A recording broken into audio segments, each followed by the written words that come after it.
mastery stages eventually. You can't just be relearning a system over and over and over and over. You got to get to some mastery stages. So I saw, Alex was so gifted and so bright, but that takes a lot.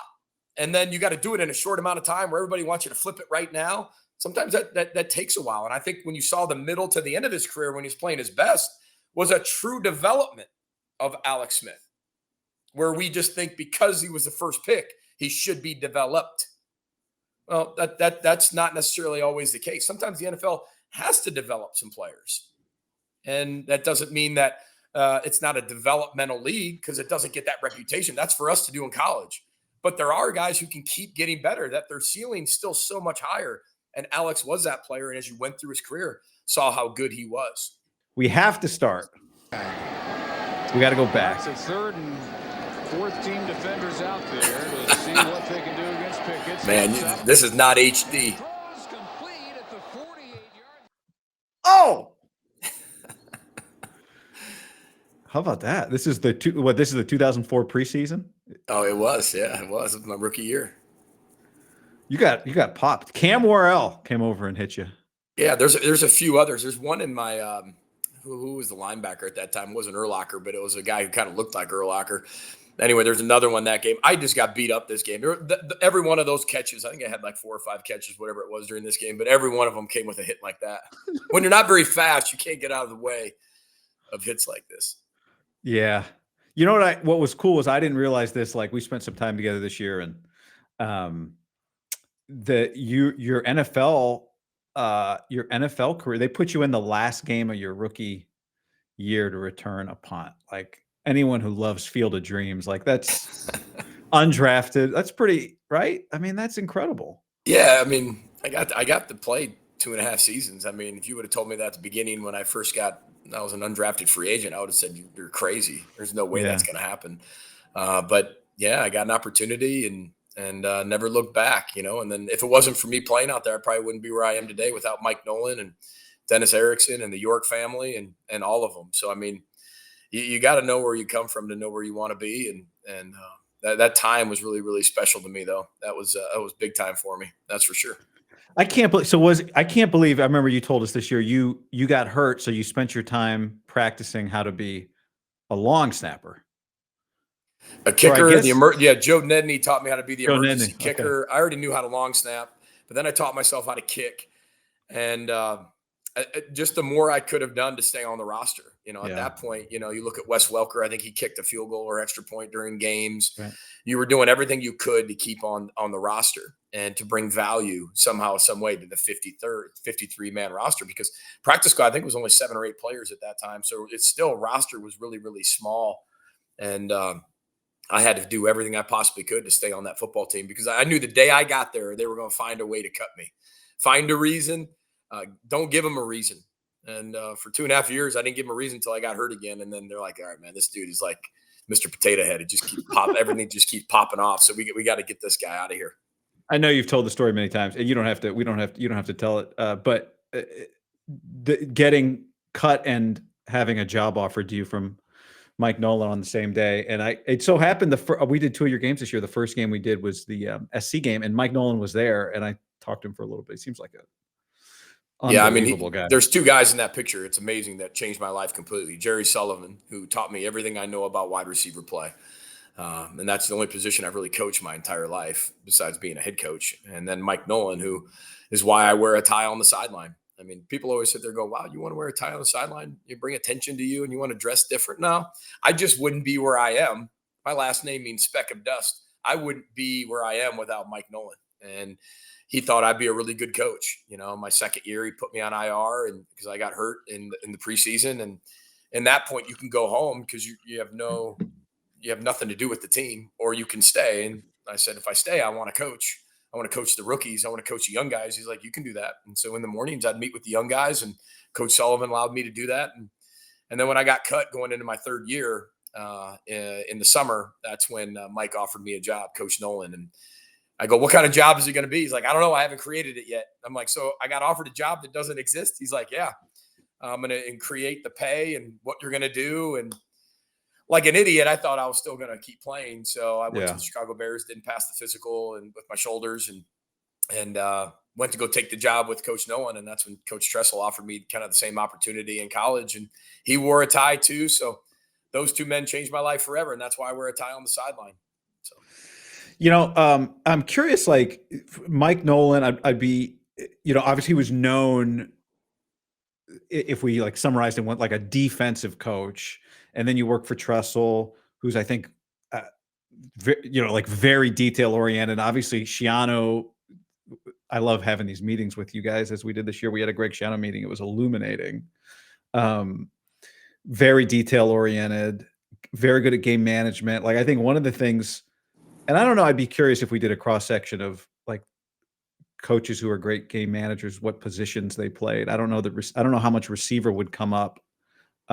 Maybe there's no correlation at all, but like it is one of the, I think that and probably special teams, and they're probably connected, is probably a part of the game that like we sitting on the couch talk about a ton. Like we are constantly killing coaches for game, but really don't like know much about like everything that's going into it. And one of the things I want to talk to you about it, because you were very open in the two coaches meetings we had with you about how you manage a game.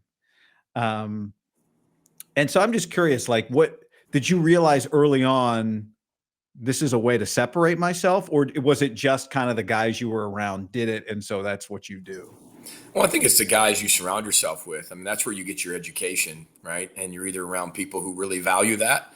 And I've been around coaches who really value, they are the keeper of the game. You're the keeper of the win, right? So it's a head coach's job to find a way from the start line to the finish line to get your team 1 point ahead after 60 minutes of football. Like that is your job.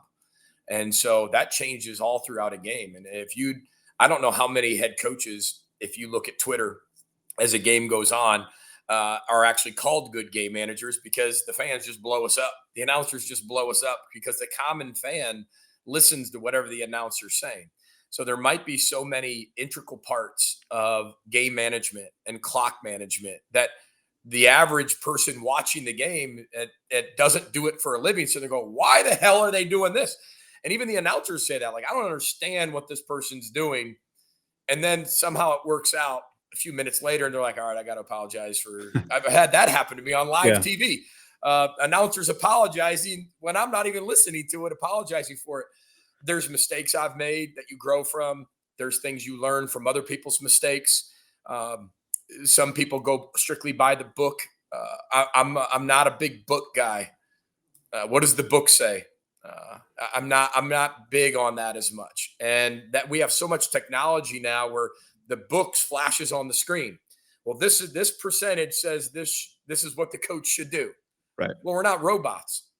You're taking in the book, you're taking in your off-season studies, you're taking into what kind of team you have, what their strengths and weaknesses are.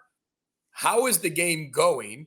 What's gone on during the game that you have gained information from, and you're applying it all within a few minutes. And you're constantly, that keeps evolving and changing as the game goes. So there's never two situations that are exactly the same or need the exact same call. So I think it's bigger than just it looks easy on TV. You're constantly multiple possessions ahead. You're managing the middle eight, which a lot of people don't even know what the middle eight is. The middle eight's the last 4 minutes of the first half and the first 4 minutes of the second half. Do I get the ball in the second half? Do I not get the ball in the second half? Am I up one possession or two possessions? Can I make it a 3-possession game? I can either way. I've had people boo us off the field at halftime because I kicked the field goal instead of going for a touchdown when it put us up 3 scores, and we're getting booed at home. And I'm like, we're booing that we're up 3 possessions because people don't understand how it actually works when you get down to those, the dissection of a whole offseason and studying of all those possessions and how many possessions you technically get. How can you create another possession? It is complicated, but I go based off the book and feel at the same time. I'm more of a 50-50 type guy. I know what the book says. Sometimes I've gone with the book and against it. Sometimes I just go straight feel. It just depends. So there is no right or wrong, but the more AI we have, And the more things we flash on the screen, coaches are always going to be idiots. You guys were number one in the league, in the country, not in the league, in the country in fourth down conversion percentage. So it's not that you don't, I think some people might hear you say, oh, I'm not a book. Like the book now says, go for it. It feels like a lot, right? Like, which is easy, but it's, everyone's you always root for go for it. You guys had a situation this year, tie game, a minute left at the SC game we're talking about, on the goal line. You just been stopped on a tush push, fourth down. I was doing the game like, well, you could kick the field goal here. You go up by a score. You went for it. You scored the touchdown. It turned out to be the right thing to do because SC got the ball down into field goal range pretty quickly. Right. And but one of the misunderstood moments in college football this year was you seemingly verbally abusing this official while you're waiting for the call. Oh boy, that one got a lot of traction. And what they don't understand is I've known him forever, that official. And when he told me, he goes, if you see him, he goes, they're saying that it's going to be reversed to a touchdown. And I told him, tell me again. I said, say it again. That was the first time. Like, say it again. And then I just said, I love him. There's a little word in there I can't use, but I blanking love you, because that's all the first thing that came to my head. I can't believe they switched the call. I love it. I'm fired up. But you even see him look backwards at one point. He's like, what? PJ, I'm telling you, it's positive news. And that's when I said, I love you. And I walked away. So people think I'm ripping the film. I'm really not. I'm actually really excited. I just couldn't believe they overturned that call. So I was very excited in that moment. That was great. But no, that was a great moment. You are great TV. Well, I think that you brought up a really good point about hindsight. Like, we have a saying in our program, hindsight doesn't exist. Like, there is no thing as a coach where you can say, well, because they said, well, why'd you kick it? Well, if I thought he'd missed the kick, I wouldn't have kicked it. He didn't make it. So that was the best decision at that particular time. Why'd you go for it? Well, because out of all the data I had, that was the best decision at that particular time. Now, if I didn't get it, obviously it wasn't a very good call because I thought we could get it. I'm not going into it thinking, I don't think we're going to get this. So you're taking all of this information and you're making a call. Media gets to live in hindsight. They get to live in the aftermath of the result of all the things that were accumulated. But I guess we wouldn't have a job if we didn't have media who question us all the time, because that's the beauty of hindsight, is some people get that and get to judge us based on that. And if it worked, it was a good call. If it didn't, it's a crappy call. That stood the test of time. That's 100 and plus some years old. Well, it's also so much. I always feel calling a game like so much pressure in those spots, because I know somewhere there is a reason, at this level, like there's a reason that you're doing what you're doing. But to your point before, like, it's not always obvious what that reason is. Now, sometimes it's obvious. Like, you guys played UCLA last year at UCLA. Let me make sure I'm pulling up the right thing. That's not it. You guys are at UCLA, 2:54 left. You've got a 4th and 6, around midfield, but you got 3 timeouts. So you punt it. Like that one's, you punt it and you get it back 46 seconds later. You had a really good punt. You get it back 46 seconds later. And like, to me, this was another one of the moments, like, you get the ball down the field. You are picking at the grass. I'm asking the grass what I should do right there. And if I pick up an odd number, I'm going for it. If I pick up even, I'm not. So, I'm curious, like, here's a 3rd and 2. Like, what if you don't get this in a 3-point game? You could kick a field goal. This is one of my favorite play calls I saw all year. Your offensive coordinator, Greg Harbaugh. This is a ballsy, I thought, play call.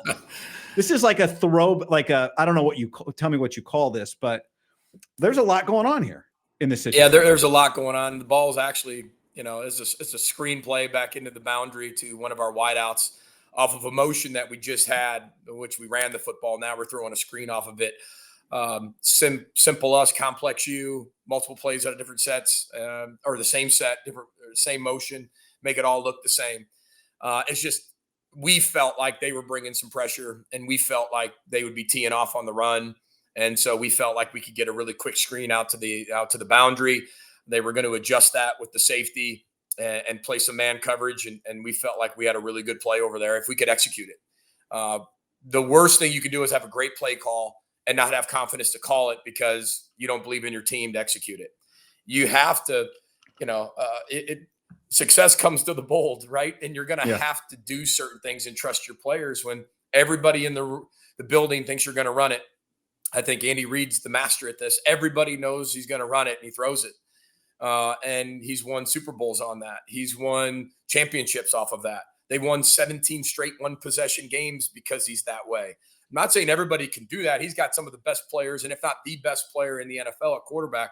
But the trust he has in calling that allows him to be very difficult to defend, and especially when you're in these crucial moments of these high-pressure situations. But you already know what's going on. You're in the headset, and I'm always plays ahead or drives ahead. You're constantly that way. So you're making decisions based on what's coming rather than right in that moment. You already have a plan for, hey, if it's 4th and 2, we're doing this. And I've already told our coordinators that, hey, you got 4 plays to get the first down here. And I'll tell them that on first down. So the whole sequence of calling 4 plays can be different. Hey, I only need 3 points here. We can be aggressive, but I don't want to be too aggressive. Hey, we need a touchdown here. So there's all that communication going into the headset that maybe the average fan doesn't know or the media doesn't know, but you're having those conversations on the headset constantly with somebody that you're working clock management with.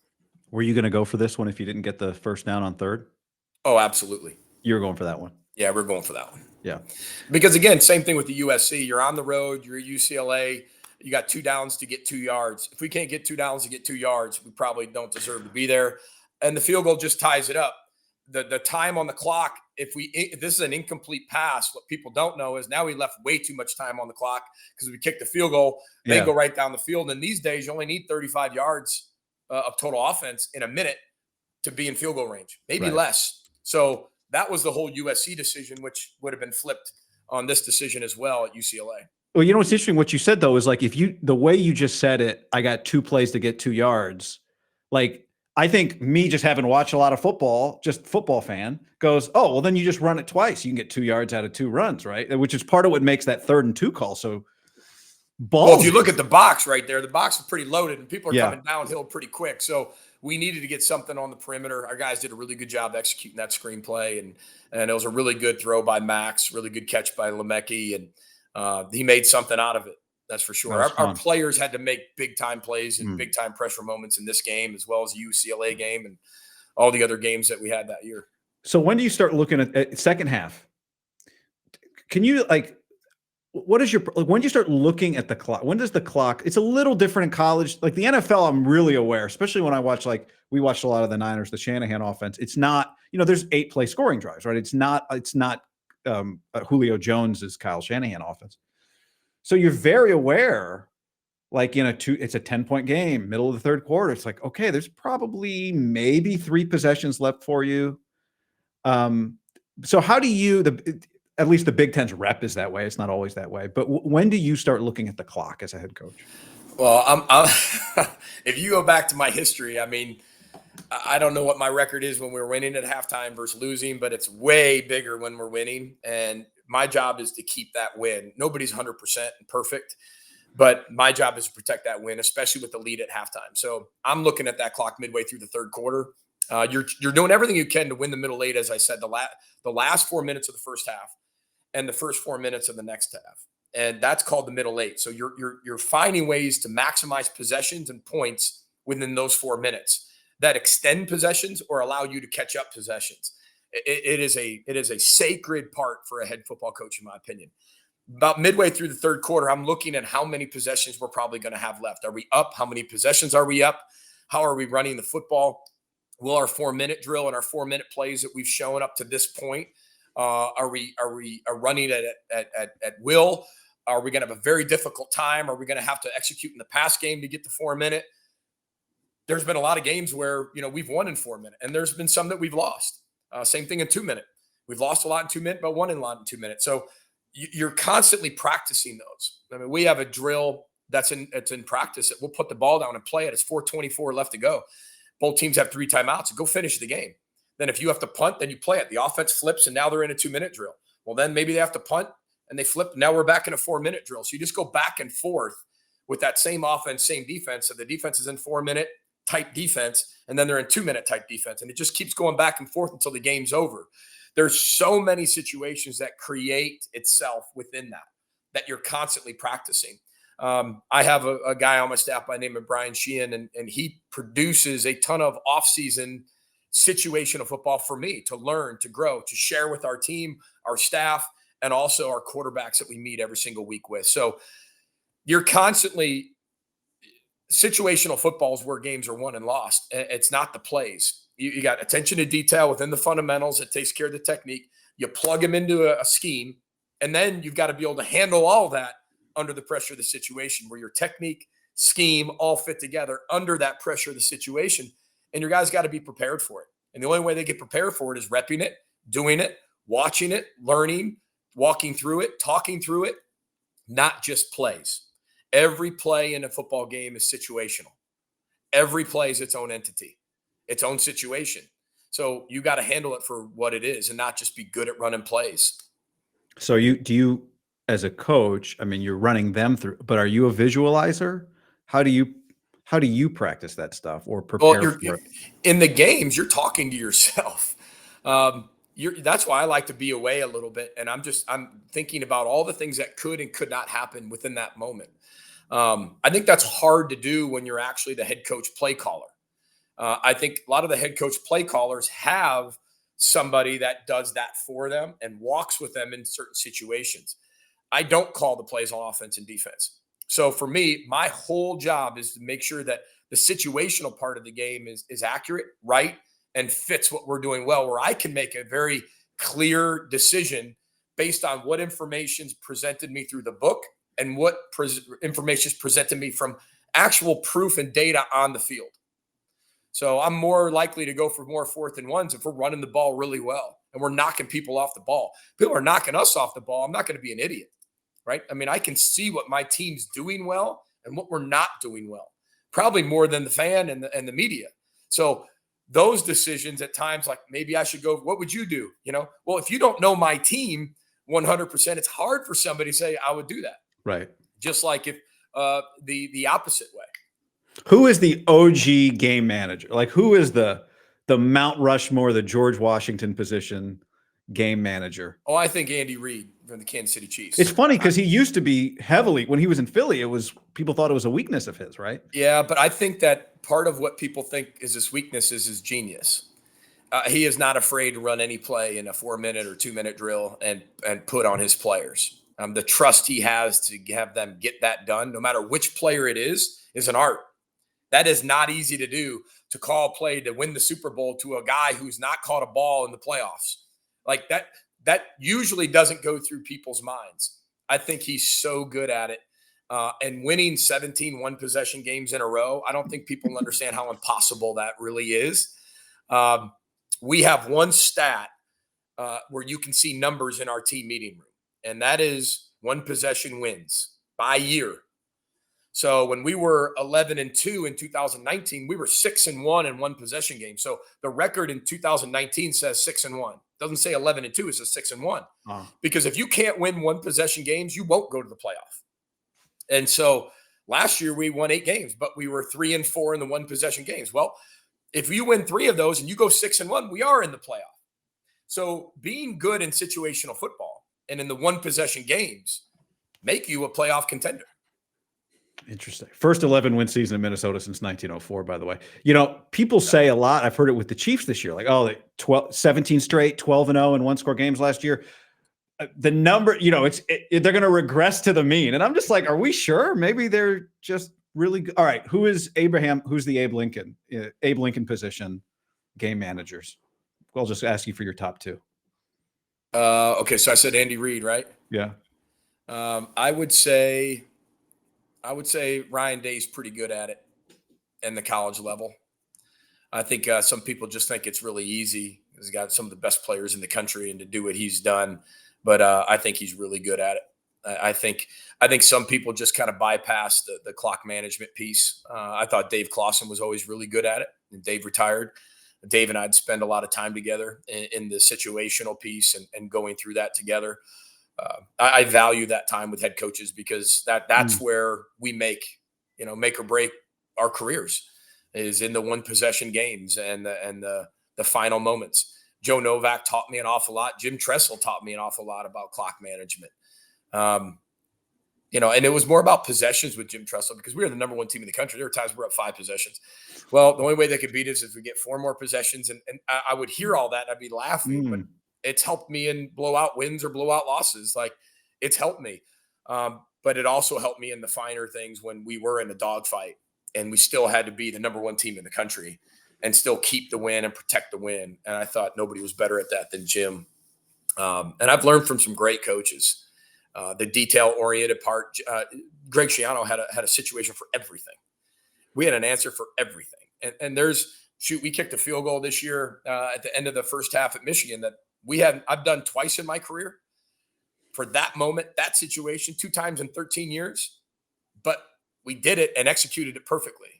And if it wasn't for Schiano, I probably wouldn't have that detail, know exactly how much time, know exactly the rules of why the clock has to stay the way it needs to stay. So when you're around really detail-oriented people who have an answer for everything, it allows you to build your system that way. And I can't thank those guys enough for all the things they taught me. I always love the way NASA, they don't say prepare for every possibility. They say prepare for every eventuality. Right. It just must be exhausting to prepare for every eventuality, but that's what you have to do. It is. It is exhausting because then you'll get in a game and then you'll say, well, I didn't see that. I've never seen that situation. There's still things you see after 13 years being a head coach, and it's really, really difficult. I think Kirk Ferentz is really good at it. At Iowa, I think he's really good at clock management. Brett Bielema was really good at it. I mean, those are hard people to beat. People can say what they want about Minnesota football. People can say what they ever want to be about us. We're a hard out. Like, we're just a hard out. The way we play, how smart we play. We're always in the, top 10 in penalties, meaning like on the good side of that, not being a very penalized team. Most games are lost. They're not won. And most games that are won were lost less. They were still not won. We want to do everything we can to teach our players how to win football games. And the direct correlation between winning, right, that football game and the way we play, those have to go hand in hand. And you need to show them, we win these things, we'll win games. And because you can't coach everything and teach everything. And you have to be really good at doing a lot of things and then make sure you can execute them in the moment with the pressure of the situation. And if you can do that and trust your players, the world is your oyster, I guess.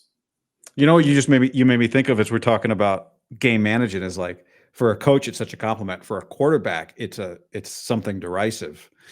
And which, I think far more people are game managers, and not game managers, but like system quarterback just means like you're fulfilling your potential in my mind. It doesn't mean like you can only succeed in this with these people around you, whatever. So I don't know. I see you smiling. So I don't know if you have a thought on that, but you made me think Alex Smith, you were there his rookie year. Yeah. Which, what that guy did, it's one of the most incredible careers. It's unbelievable.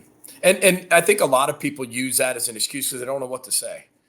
Oh, he's just a system quarterback. When they don't want to like somebody, that is just an easy way. Let's say they don't want to like somebody who wins. All right. So it's an easy way of saying, I don't like that quarterback who wins because he's just a game manager, or he's just a system quarterback. Look, winning is winning. And everybody has their own way and style of winning. And if you can win a lot, you're valuable. And I don't care how we win.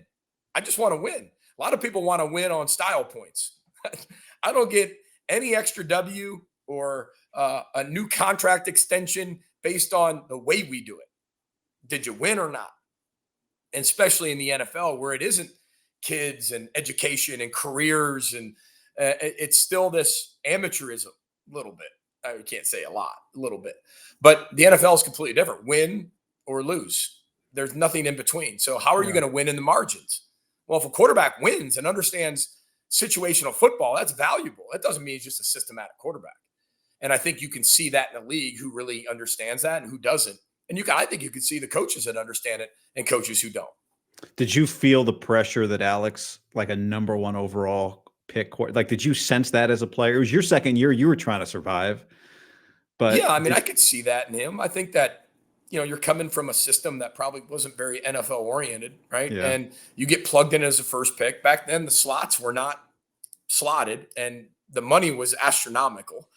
That tons of money just meant tons of expectation, whether you were ready or not. Like Red Rover sent Alex over, right? I mean, whether you're ready or not, you got to go.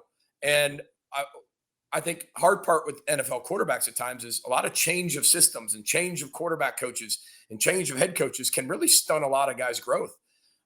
We've had the same offense. We've evolved and adapted and had a lot of the same staff for 13 years. So some of that cultural sustainability or lack of it can be blamed on a lot of quarterbacks' developments and yeah. lack of development. Hmm. It's not just the player. In the NFL, some of the situations are good, some aren't very good. And I think that's what makes a situation either good or not good.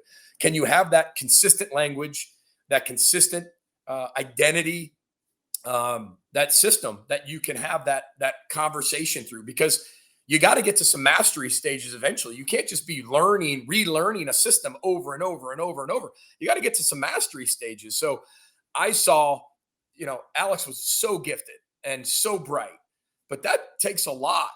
And then you got to do it in a short amount of time where everybody wants you to flip it right now. Sometimes that takes a while. And I think when you saw the middle to the end of his career, when he's playing his best, was a true development of Alex Smith, where we just think because he was the first pick, he should be developed. Well, that's not necessarily always the case. Sometimes the NFL has to develop some players. And that doesn't mean that it's not a developmental league because it doesn't get that reputation. That's for us to do in college. But there are guys who can keep getting better, that their ceiling's still so much higher. And Alex was that player. And as you went through his career, saw how good he was. Yeah, he overcame a lot. I do want to. So the last thing for you is people often ask me, like, what's your favorite stadium? I get that all the time. And one thing I've started telling people is like, I tell you, I didn't know, but Minnesota's pretty awesome. But yeah, we don't want anybody to know that, guys. But the part that really struck me, which I definitely, I'd watch football games at your place on TV, but I'd never seen this, was walking down. I'm going to put a picture up for people who are watching this. Walking down the tunnel at your stadium and this is a picture of, ignore the people in this photo, Yogi Roth and our statistician Jack there. But I was so moved, stunned. I walking down the tunnel to your field, and you've got the oars all along the walls. People have sent you. Can you explain? I mean, it's funny you mentioned about we can't change the past, but we can. It kind of feeds right into row the boat too. But could you explain what are we looking at here? Because it was you could explain better than me. I just know it's emotional. Yeah, no, I mean, it's our row the boat mantra. February 9th, 2011, my second son died of a heart condition. And at that point, I was at Rutgers and Greg Schiano had Keep Chopping. And I was like, well, I was at Children's Hospital of Philadelphia, which is CHOP, and his is CHOP. So there was some spiritual intervention there. But what I felt was like I wanted to create something that when I became a head coach, that the community could rally around. We're human beings like everybody else. I'm not just a coach. I have a life. I've lost a son. I've been divorced. I've been cut. I've been fired. Right. I mean, so we've all had issues. Right. And we wanted everybody to understand. We want everybody to row through that. Right. Don't give up. All it is don't give up. So there's the oar, which is the energy you bring to your life, which is a symbol of strength. The boat is the sacrifice. What are you willing to give up for something you never had? And the compass is the direction of your life set by who you surround yourself with. That's why I wear a tie. I wouldn't be where I am without Mike Nolan and Jim Tressel. Long story short, when we came here, we want our community to really be a part of what we were doing and not just be football players, because we get judged as football players and coaches, but it's not who we are as people. And I still think there's that direct disconnect in that. I want always that a little bit disconnected, but also brought together by a program. So what we have in the spring is we do a diaper drive, we do a big fundraiser, and then our fans, when they come watch our spring practice, they are allowed to bring their own decorated oars. And most of them have to do with some type of tragedy in their family or some type of loss or some type of death. But now you're represented into our why we play the game and why we play so hard and why, Guy, we are a hard out is because we have a whole city and state rowing the boat with us. And we're rowing for them. They're rowing for us, and they're represented on our tunnel walk. And this is hundreds of families' oars that are decorated by them. We change them every year. And this is our way of our fans and our community being involved with our football program and being represented as we get our last thoughts together before we go out to have a football battle. So it kind of brings everybody together in this row the boat type mindset. We still have Sky Yuma. We still have all of our tradition, but I'm a firm believer in cultures now. And row the boat is our culture. And tradition was then, that you're building a bridge between then and now and connecting them. But culture's now, like right now, in the present. And that's what row the boat's all about. I'll tell you, my one of my favorite PJ-isms, I guess. We said it a lot after we met you on our crew, Rhett Lewis and Yogi Raw. BCD came up a lot. Blame, complain, deflect. I mentioned to my wife today, BCD, because like one of us will be complaining. I'm like, hey, BCD, and I did that to our team this morning. Talked about really BCD. Yeah, I mean, blame, complain, there's deflect. BCDs, right? There's the blame, complains, deflectors. And Buzz Williams is a big advocate of these three things. Okay. And, we're in different sports, but he's a basketball coach now at Maryland. And he's a great friend of mine. So we're always talking about how can we present certain things to our team. And the blame, complain, deflect. But then there's E. So you can be a blamer, a complainer, or a deflector, or you can be elite. And that's the E. So there's E people, and then there's BCD people. You're either one of those two people. And elite people don't complain. Navy SEALs aren't walking into an area and get dropped off and be like, oh, man, this place is awful. They are trained for that moment. They are trained to embrace the elements, right? Row the boat right through it and not let the circumstance dictate their behavior, because they have such a strong training or a belief system or a religion or spiritual belief or our past creating our future. I mean, it's very unique, especially in a world where it's all about just result. You kind of forget about that process. So we're a very process-driven program. All right, you got to go. I appreciate your time. Thank you. We got robbed that you never long snapped in the NFL at 5'9". I didn't, but I could. I could still long snap to this day, though. So, Coach, I really appreciate your time, and thank you.